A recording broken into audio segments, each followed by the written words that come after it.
সেখানে মুক্তিযুদ্ধ স্মৃতিসৌধে তার মরদেহের প্রতি শ্রদ্ধা জানান সর্বস্তরের মানুষ। আমরা দেখতে পাচ্ছি তার মরদেহ এরই মধ্যে এসে পৌঁছেছে জন্মস্থান দিরাইয়ে। জাতীয় পতাকা দিয়ে ঢেকে দেওয়া হয়েছে তার কফিনটি। সকাল 11:15টার দিকে সুরঞ্জিত সেনগুপ্তের মরদেহ সিলেটে এসে পৌঁছায়। শহীদ মিনারে রাখা হয় তার মরদেহ। সহকর্মীরা, সহযোদ্ধারা, এলাকার মানুষ তার মরদেহের প্রতি শ্রদ্ধা জানান। সুনামগঞ্জ শহর থেকে তার মরদেহ নেওয়া হয় নির্বাচনী এলাকা শাল্লা উপজেলায়।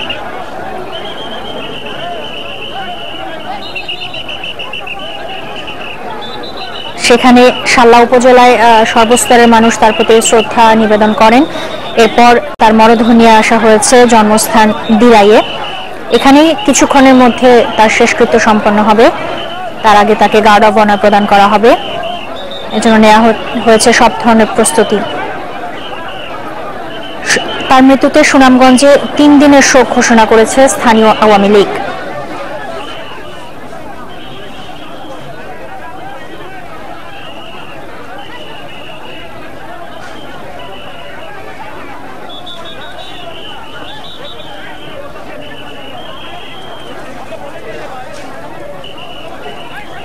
রোববার ভোর 4:24 মারা যান এই রাজনীতিবিদ।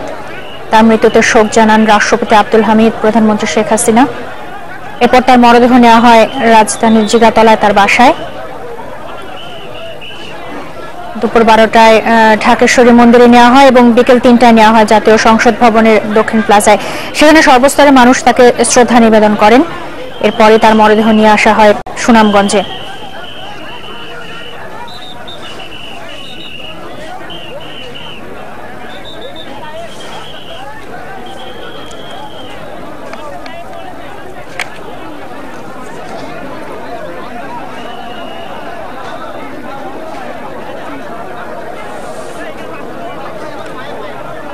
দর্শক, আমরা দেখতে পাচ্ছি বর্ষিয়ান রাজনীতিবিদ সুরঞ্জিত সেনগুপ্তের মরদেহ প্রতি গার্ড অব অনার প্রদান করা হবে কিছুক্ষণের মধ্যেই।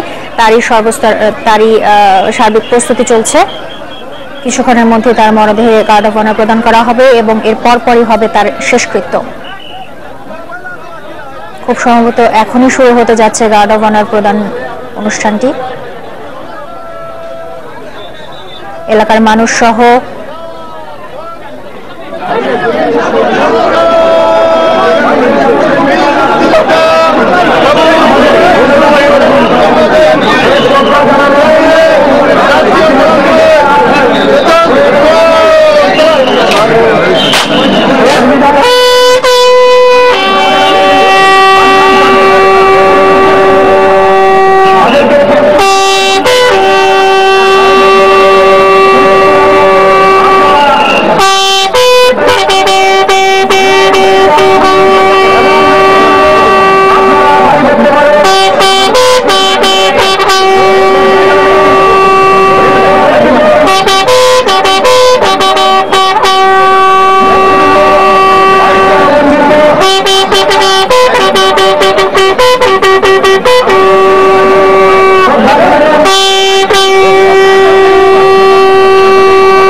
বীর মুক্তিযোদ্ধা বাবু শ্রী সুরঞ্জিত সেনগুপ্ত এমপি মহোদয়ের স্মরণে 1 মিনিট নীরবতা পালন করবে।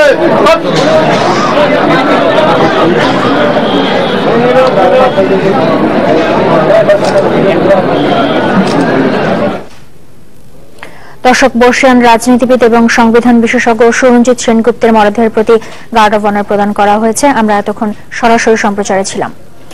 আবারও দেশের বাইরের খবর। মিয়ানমারের রোহিঙ্গা নারী ধর্ষণকারী পুলিশ সামরিক বাহিনীর সদস্যদের শাস্তির দাবি জানিয়েছে আন্তর্জাতিক মানবাধিকার সংগঠন হিউম্যান রাইটস ওয়াচ। সোমবার প্রকাশিত প্রতিবেদন নিউ ইয়র্ক ভিত্তিক সংগঠনটি জানায়, রোহিঙ্গা নারীদের ধর্ষণ কোনো আকস্মিক ঘটনা নয়, বরং তাদের নৃতাত্ত্বিক বৈশিষ্ট্য আর ধর্মমতের কারণে পরিকল্পিতভাবেই এই নির্যাতন চালানো হয়েছে। নিপীড়নের শিকার নারীদের সাক্ষাৎকারের ভিত্তিতে সংঘবদ্ধ ধর্ষণের তথ্য সংগ্রহ করার কথাও জানিয়েছে সংগঠনটি।